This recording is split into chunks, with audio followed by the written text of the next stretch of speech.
Welcome to this Edison audio interview. I'm Joanne Collins, an investment companies analyst at Edison. I'm speaking today with Nicholas Price, portfolio manager at Fidelity Japan Trust, who's based in Tokyo. Nicholas, hello and thank you for joining us. You recently marked your 5th anniversary as manager of Fidelity Japan Trust. Congratulations on this milestone. The trust adopts a bottom-up investment approach, but perhaps nonetheless, we could start today with a brief overview of Japan from a top-down perspective. Japan recently saw the appointment of a new Prime Minister, former Chief Cabinet Secretary Suga. What impact will this change in leadership have on government policies towards business and the economy, do you think? So I would say broadly, the general direction of policies is similar to Abe's administration. Perhaps there may be some areas where there may be some differences, maybe a little bit more on deregulation, probably also on mobile telecom price charges. It's an area where he's been sort of quite vocal. So where Japan has been quite high against the rest of the world. So I think he wants to sort of get a bit more deregulation, a bit more competition into the system.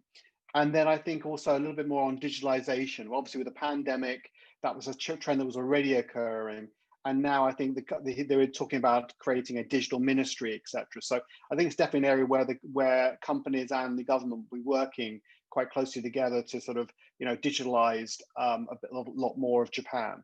And then finally, I would say perhaps we're starting to hear, but obviously the corporate governance side, that will continue, and especially also I think more perhaps getting a bit more diversity as well of boards and management structures in companies. So that's the main sort of areas that I see occurring.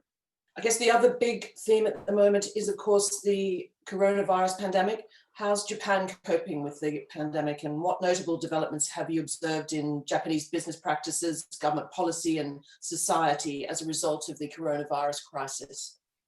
So I would say overall, so far, Japan has broadly coped quite well. Since really February this year, we had the cruise ship incident with COVID, and so from February this year, people started to wear masks and social distance. So the numbers generally here are quite a bit lower than in the West.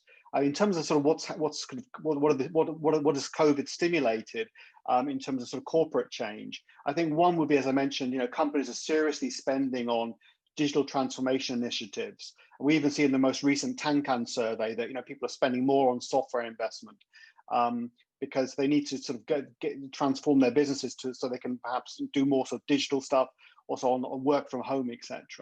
And in terms of short-term changes, we're definitely seeing people in Tokyo, perhaps in the center of Tokyo, perhaps the traffic, as it were, is only about 70% of previous levels. So you're starting to see people living a bit further out from the city center. Certainly a lot more work from home also is occurring as well. And I think the online shift as well is kind of accelerating. So Japan was a bit of a laggard in e-commerce and digitalization and getting employees to work from home. But now we're starting to see the government and the companies really pushing this policy. So we've got very big policies occurring in education, for e-learning, and also for digital government. So in the past in Japan, we would have people have to use these these so-called hankos, where you stamp everything, and now they're starting to perhaps phase that out and use digital signatures. So we are definitely seeing a big shift there, I think, in how for digitalization. So how are you responding to these themes and the opportunities that you're seeing spawned by the pandemic? Can you comment on current portfolio positioning and some of your recent buys and sells, please? Sure. So during the initial stage of the pandemic, I kind of looked for oversold structural growth names, which especially some in the small cap area in the market, especially sort of the software as a service, the so-called SaaS areas, where analysts really thought the online shift would accelerate, and we could see quite a lot of upside. So there's been quite a lot of names, especially in some of the IPOs that came out in 2019, that I thought would look very interesting in software as a service. And where those stocks significantly came down during the pandemic, there were really good opportunities to buy. And so I sort of bought in some of those names. And additionally also, where I saw good businesses where the balance sheet was strong enough to survive this downturn, and bought into some of those names as well. And then finally, companies which perhaps in a recovery scenario over time which got sold down to sort of Lehman valuations. Those are sort of areas also I sort of bought into, and also those stocks have done generally pretty well as they've started to recover.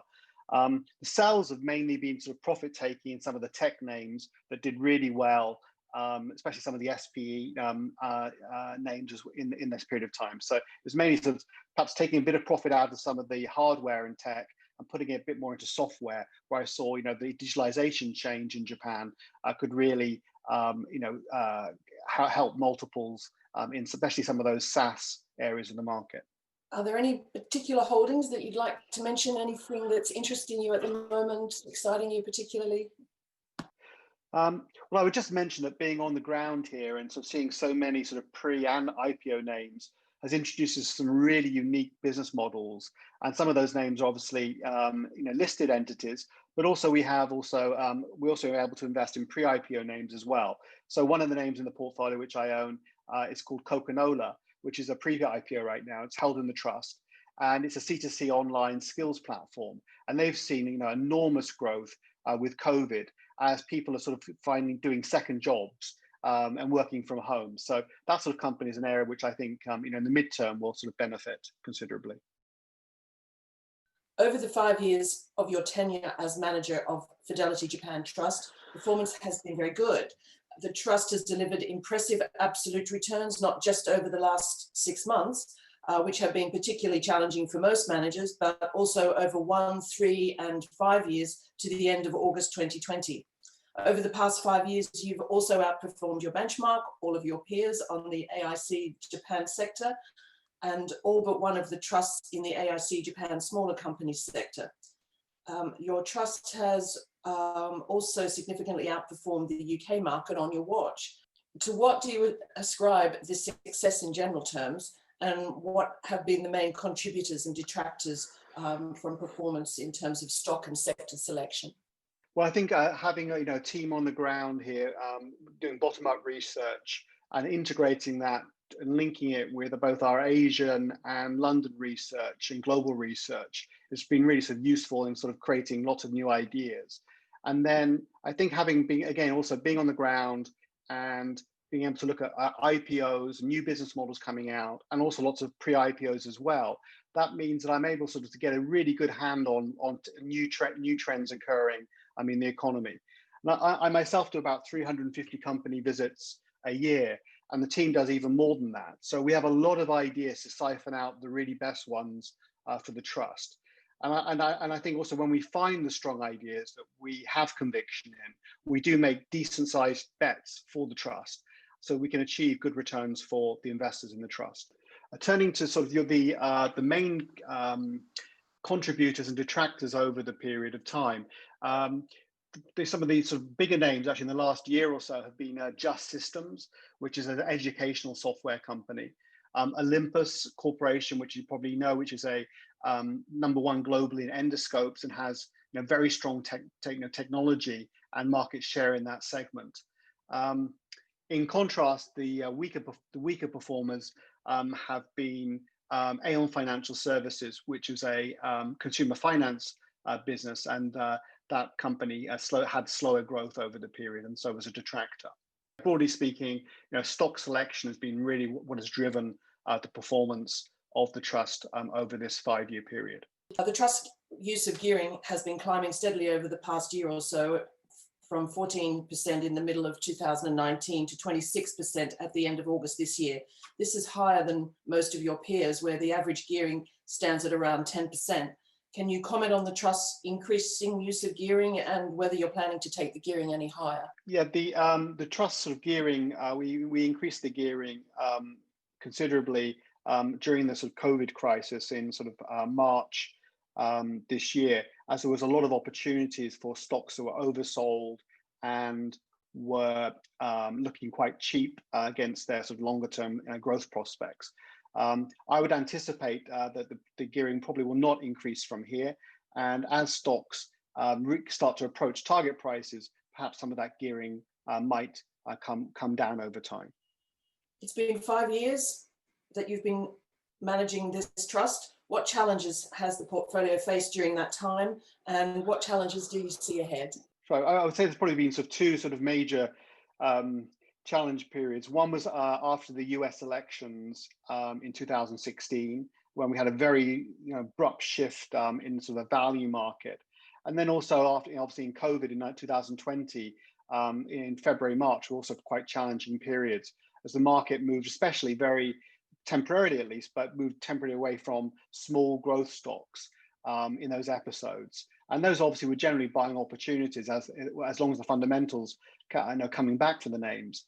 So I think the short-term key issues sort of going forward are obviously the speed we exit COVID, the extent and the sort of rapidity of the cyclical recovery, and then the midterm inflationary outlook with all this fiscal stimulus.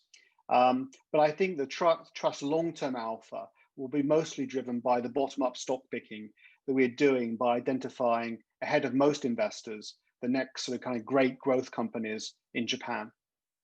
What are the key messages that you'd like to leave with investors today? Well, I think the Japan market is a large opportunity for stock picking.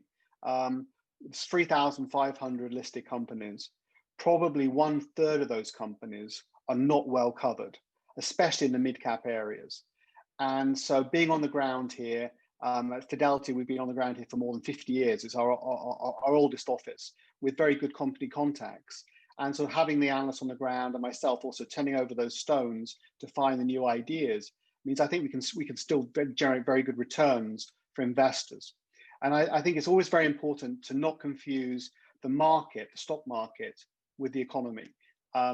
The market itself, the economy itself in Japan, I would expect to remain relatively stagnant and low growth over the coming 5 years. However, there are still lots of great growth companies that can generate a lot of alpha and performance for investors, even in this environment. So I'm quite positive on the midterm outlook for growth stocks in Japan.